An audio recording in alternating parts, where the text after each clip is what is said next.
नमः सिद्धेभ्यः।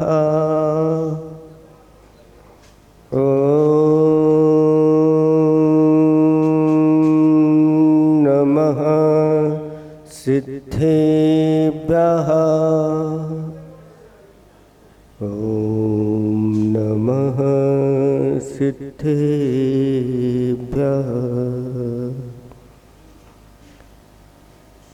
निर्मल जल सामन है जिनका, चंदन से है दिव्य वचन। अक्षत सम अक्षत है श्रद्धा, सुमनों सा सुंदर है तन। नैवेद्य चरित्र जान है दीपक, बसु विधि करते धूप दहन। ध्यान सुफल है अर्घ समाधि, मुनिवर तुमको नित्य नमन। अनर्घ्य पद को पाने गुरुवर, मेरा अर्घ्य समर्पित है। एक जीवन क्या सौ सौ जीवन, गुरुवर तुम्हें समर्पित है। ऋषिवर तुम्हें समर्पित है। देवादिदेव विख्यात कैवल्य कमलापति आदि ब्रह्मा आदिनाथ भगवान की, देवादिदेव विख्यात वर्तमान ससनक महावीर भगवान की, परम उपकारी परम पूजिक स्वाट आचार्य प्रवर गुरुवर श्री विद्यासागर जी महामुनिराज की, परम पूजिक स्वाट नवाचार्य श्री समय सागर जी महामुनिराज की, 3,9 करोड़ मुनिराजों की जय। बोलो वात्सल्य मूर्ति परम पूज्य मुनि श्री 160 विमल सागर जी मुनि महाराज की, समस्त मुनि संघ की। धर्म स्नेही भव आत्माओं, कहा है कि शैली शैली न माणिक्यम, मोक्तिकम न गजे गजे, साधवो नाही सर्वत्र, चंदनम ना बने बने। प्रत्येक पर्वत पर माणिक्य नहीं पाए जाते, प्रत्येक गज में गज मुक्ता नहीं पाए जाते, प्रत्येक वन में चंदन के वृक्ष नहीं पाए जाते हैं। उसी प्रकार प्रत्येक गांव और नगर में ऐसे यथाजात दिगंबर संत नहीं पाए जाते। आप लोगों का तीव्र पुण्य का उदय है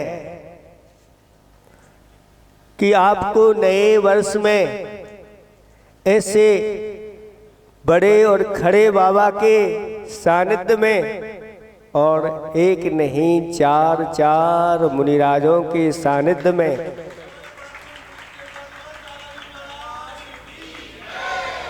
पहली बार 1008 कलशों से आप प्रभु जी का अभिषेक शांति धारा महापूजा करने जा रहे हैं।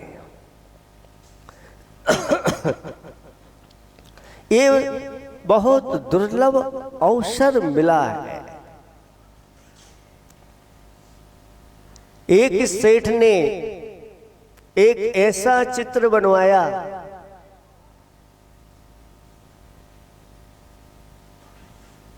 और मंदिर के बाहर बनाया। पहचान करो ये किसका चित्र है। चित्र विचित्र था। उस जो चित्र बना हुआ था उसका पूरा का पूरा सिर, मुख बालों से ढका हुआ था और पैर में पंख लगे हुए थे। अब आपको पहचान करना है कि ये किसका चित्र है। इधर उधर नहीं देखें। बताओ, आप लोगों से पूछते हैं ये चित्र किसका है? आप लोगों ने देखा हो कहीं ऐसा चित्र जिसका चेहरा बालों से ढका है और पैरों में पंख लगे हुए हैं? देखा है? किसका चित्र है? वह अवसर का चित्र है। किसका चित्र? अवसर, मौका जिसे बोलते हैं तुम। अवसर जो है वह दबे पांव आता है और जब जाता है तो पंख लगा करके उड़ जाता है। अवसर को जो पहचान कर लेते हैं वही बुद्धिमान और विवेकी प्राणी कहे गए। और जो अवसर को पहचान नहीं पाता, अवसर उनके हाथ से चला जाता है, हम तो रह ही गए, चूक गए। इसलिए आप लोगों के लिए भी ये अवसर आया है। अवसर नहीं, ये आपके लिए स्वर्ण अवसर आया है। ये मनुष्य जीवन भी एक हमारे लिए स्वर्ण अवसर के रूप में मिला हुआ है। अगर इस मनुष्य भाव का हमने सही सदुपयोग नहीं किया तो बाद में और फिर पुनः मिलना बहुत दुर्लभ है। दुर्लभ है निगोद से थावर, अरु तरस गति पानी, नर काया को सुरपति तर से सुदुर्लभ। निगोद से निकल करके एक इंद्रिय आदि पर्यायों को प्राप्त करना, त्रस पर्याय प्राप्त करना, ये बहुत दुर्लभ है। और उसमें भी मनुष्य पर्याय प्राप्त करना और दुर्लभ है। नरकाया को सुरपति तर से, इस मनुष्य पर्याय के लिए देवों का इंद्र तरसता है कि कब मुझे ये मनुष्य पर्याय मिले और इस मनुष्य पर्याय में मैं ऐसे यथाजात दिगंबर मुनिराज के हाथों में आहार दूं। इंद्र आहार नहीं दे सकता, देवगण आहार नहीं दे सकते। इतने पुण्यात्मा होते हुए भी, इतना वैभव होते हुए भी आहार नहीं दे सकते। क्यों? क्योंकि उनमें व्रत नियम लेने की कोई बात नहीं होती। लेकिन मनुष्य के पास व्रत नियम आदि संयम लेने की क्षमता होती है, इसलिए वह आहार देने के बाद, इसलिए इस पर्याय को इंद्र भी तरसते हैं, ऐसा कहा गया है। ये बड़ी दुर्लभता से। आचार्य भगवंत कहते हैं, आचार्य जी ने बहुत अच्छा दोहा लिखा है कि पतन हुआ बहुबार है, पतन हुआ बहुबार है, होकर के उत्थान वही सही उत्थान है, ना हो पतन सम्मान। कई बार हमारा उत्थान हुआ है। उत्थान का अर्थ, कई बार हम स्वर्ग में गए, वहां से मनुष्य आए, राजा महाराजा अनेक प्रकार कई बार बने, लेकिन बनने के बाद विषय भोगों में अपने आप को लगा दिया और पतन हो गया। आपने सुना होगा दो चक्रवर्ती, शुभोम चक्रवर्ती और ब्रह्मदत्त चक्रवर्ती।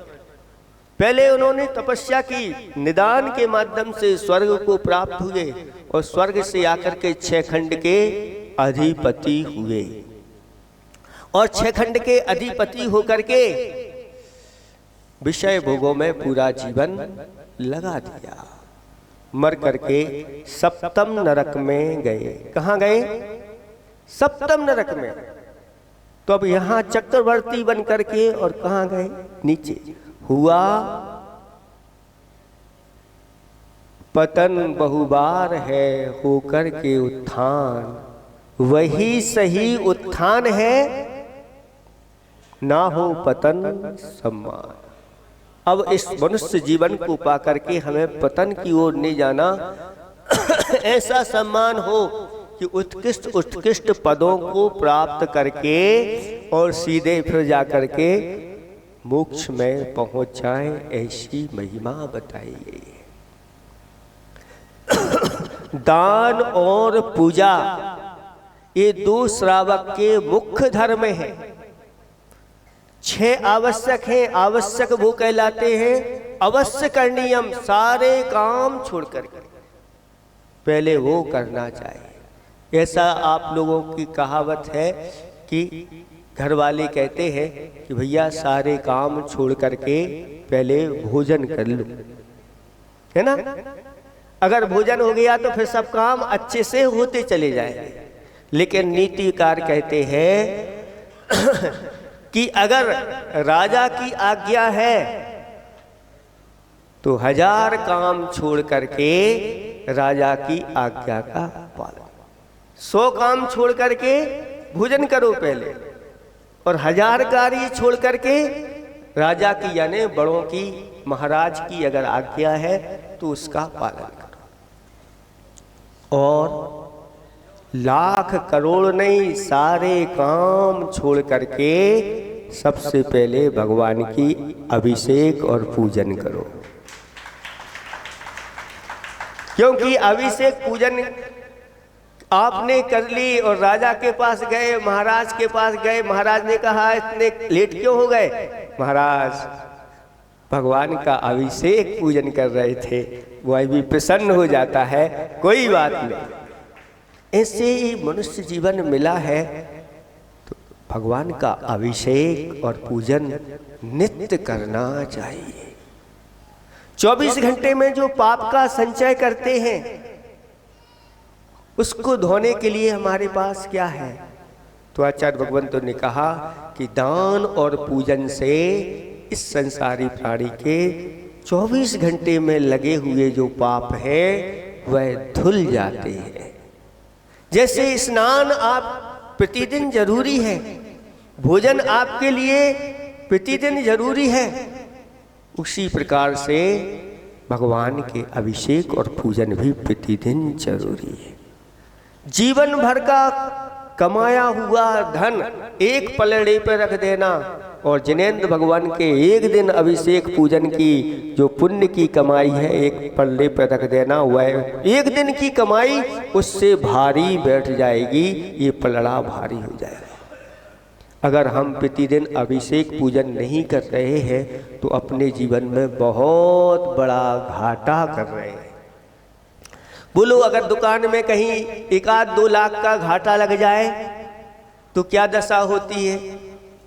लेकिन यहाँ अगर आप अभिषेक पूजन आदि नहीं कर रहे हैं तो लाखों का नहीं, करोड़ों का नहीं, अरबों खरबों का नहीं, जिसकी कोई सीमा नहीं, इतना बड़ा घाटा प्रतिदिन का हो रहा है। इसलिए आज आप लोग वर्ष के प्रथम दिन बैठे हुए हो, अपना जीवन पर ये वर्ष ही नहीं पूरा जीवन मंगलमय बने, ऐसी भावना के साथ आज आप लोग ऐसे संकल्पों से बंध के जाना। कहते हैं जो प्रतिदिन भगवान के दर्शन, पूजन, अभिषेक आदि जो इन क्रियाओं को करता है उसका वह दिन ही मांगलिक नहीं होता, उसका पूरा जीवन मांगलिक हो जाता है। जो जिनेंद्र भगवान की पूजन अभिषेक करने वाले होते हैं उनके सारे ग्रह अपने आप शांत होते हैं। और इस प्रकार की जो वस्तुएं चढ़ाई जाती हैं, जल, चंदन, अक्षत आदि, ये सब जो पदार्थ होते हैं ये बाहरी ग्रह नहीं, जो भीतर बैठे हुए जो पाप है, पाप ग्रह हैं, जिनके माध्यम से हमें अनेक प्रकार के कष्ट मिलते हैं, वह सब उन पूजन के माध्यम से शांत हो जाते हैं। इसलिए शास्त्रों में लिखा है कि जो गुरुओं की सेवा किए बिना और भगवान की पूजा किए बिना भोजन करता है, वह भोजन नहीं पाप का भक्षण करता है, और ऐसा जीव वह अधोगति का पात्र हो जाता है। इसलिए ऐसे इन अवसरों को मत छोड़ो और इनको प्रतिदिन अच्छी तरह अपने जीवन में लाओ। अब रही बात अभिषेक की, तो शास्त्रों में लिखा है कि जब भगवान का जन्म होता है और जन्म के समय जन्मोत्सव मनाने के लिए वह सुमेरु पर्वत पर ले जाता है और उन बालक को पांडुक शिला के ऊपर विराजमान करता है। वो विराजमान करके उसमें जो कलश होते हैं अभिषेक वाले, उन कलशों में क्षीर सागर का जल भरते हैं। कहाँ का भर? ऐसा वह सागर है जिसमें तरस जीव नहीं पाए जाते, दुग्ध के समान वह जल होता है और उस जल को कलशों में भरते हैं। कितने बड़े कलश होते हैं? 1 योजन का तो उनका मुख होता है, 12 किलोमीटर का मुख लगभग, और 8 योजन गहराई वाले, यानी 12×96 किलोमीटर का तो गहराई, और 4 योजन 20 योजन चौड़ाई वाले। कितने हो गए? 48 किलोमीटर का तो उनका विस्तार हो गया, चौड़ाई हो गई। अब देख लो कितना बड़ा कलश है। ये कलश किसका होता है? और कलश सोने का होता है, स्वर्णमय कलश, और उसमें रत्न जड़े होते हैं। ऐसे एक कलश नहीं, वह स्वधर्मेंद्र अपना विराट रूप बनाता है और उतने ही 1008 हाथों को बना करके और अपने उन हाथों में उन कलशों को लेकर के एक साथ उन श्री भगवान के, अभी बालक है, बालक के ऊपर वह उड़ेल देता है। ऐसा लगता है कि समुद्र का समुद्र वहां से बह गया। ऐसी उनकी महिमा देख करके देवगण आश्चर्यचकित हो जाते हैं। मुनिगण भी वहां, रिद्धिधारी मुनिराज भी इस दृश्य को देखते हैं और देख करके अहो भाग, पुण्य फला अर्हंता, पुण्य का ये फल है। ऐसे ही आचार्य भगवंतों ने अभिषेक की विधि बताई।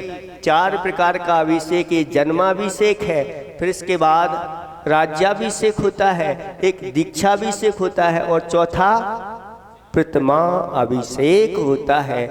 जिन अभिषेक होता है, जिन अभिषेक को भी ऐसे कहा गया है कि बड़े बड़े ऐसे महोत्सव करके, और जिनेंद्र भगवान का जैसा वहाँ बालक का अभिषेक बड़े धूमधाम के साथ स्वर्ण कलशों से हुआ था पांडुक शिला आदि पर विराजमान होकर के, ऐसे ही जिन प्रतिमा का महामहोत्सव 1008 कलशों के माध्यम से करना चाहिए। और जो जिनेंद्र भगवान का ऐसा इस महोत्सव को करता है, अपने जीवन में महान पुण्य का संचय करता है। अब प्रभु जो हुए, नासा दृष्टि उनकी रहती है, आपको देखते भी नहीं, और आप कुछ उनके लिए लाते हैं तो वो आपको कुछ देते भी नहीं। देते हैं?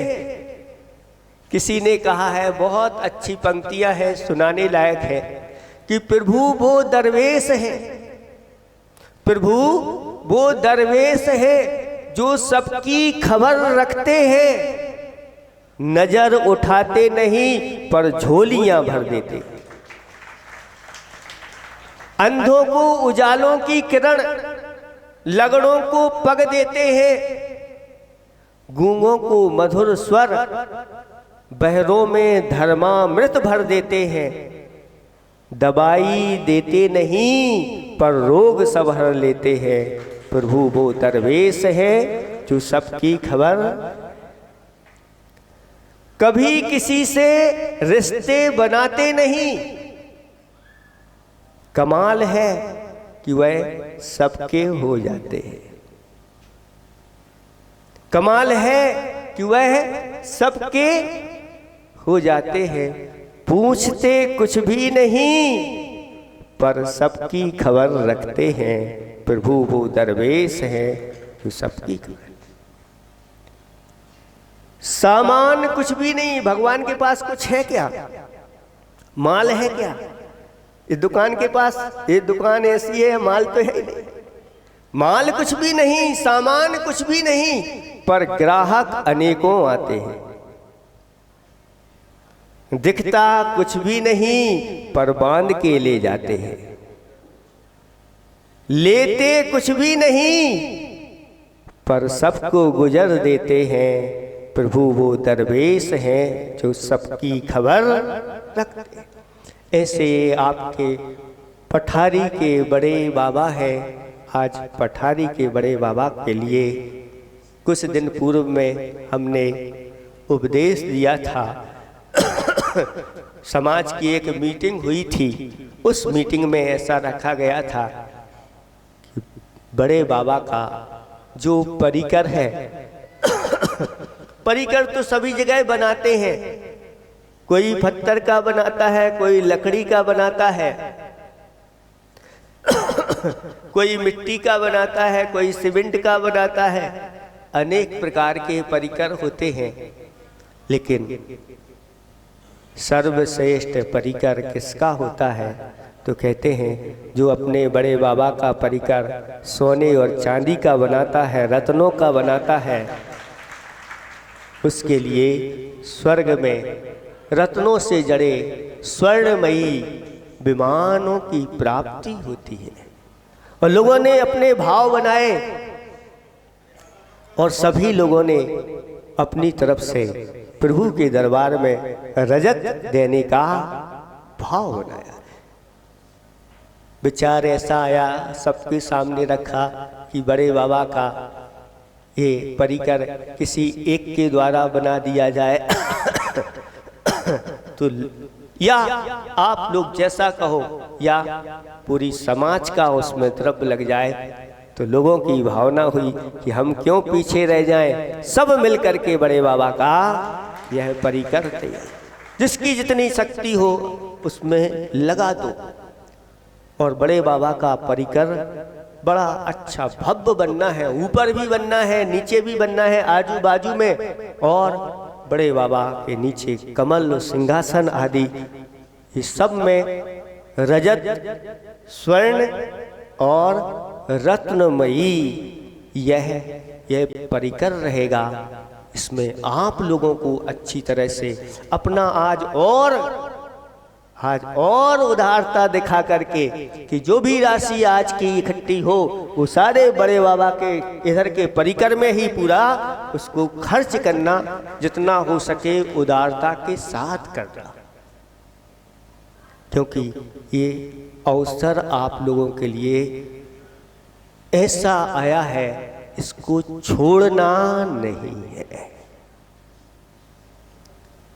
ऐसा कहा गया है, धर्म कहता है कि एक बार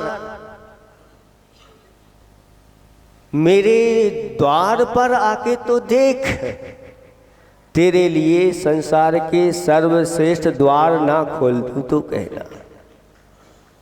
मेरे लिए या मेरे मार्ग पर एक बार पैर रख करके तो देख, मेरे मार्ग पर चलकर तो देख, तेरे लिए सर्वश्रेष्ठ मंजिल पर ना पहुंचा दूं तो कहना। एक बार मेरे लिए आंसू बहा के तो देख। अपने मुंह में तो हमने कई बार आंसू बहाए हैं, लेकिन एक बार धर्म के लिए आंसू बहा के तो देख, तेरे जीवन में आनंद का सागर ना भर दूं तो कहना। एक बार मेरे लिए मर के तो देख। धर्म के लिए मरे हो कभी?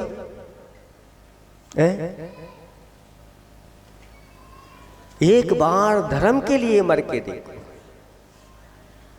एक सूकर वह दो मुनिराजों की रक्षा करते हुए सिंह के सामने खड़ा हो गया। खबरदार, मेरे होते हुए आगे नहीं बढ़ना। सिंह को भी ललकार दिया, और जब सिंह को ललकारा तो सिंह कहाँ पीछे रहता, और दोनों का ऐसा घमासान युद्ध हुआ कि सिंह ने सुअर को धराशायी कर दिया और सूकर ने सिंह को धराशायी कर दिया। लेकिन दोनों मुनिराजों की रक्षा हो गई। सूकर मर गया और सिंह भी मर गया। सिंह मर करके नरक में गया और सूकर मर करके स्वर्ग में जाकर के वैभव को प्राप्त हो गया।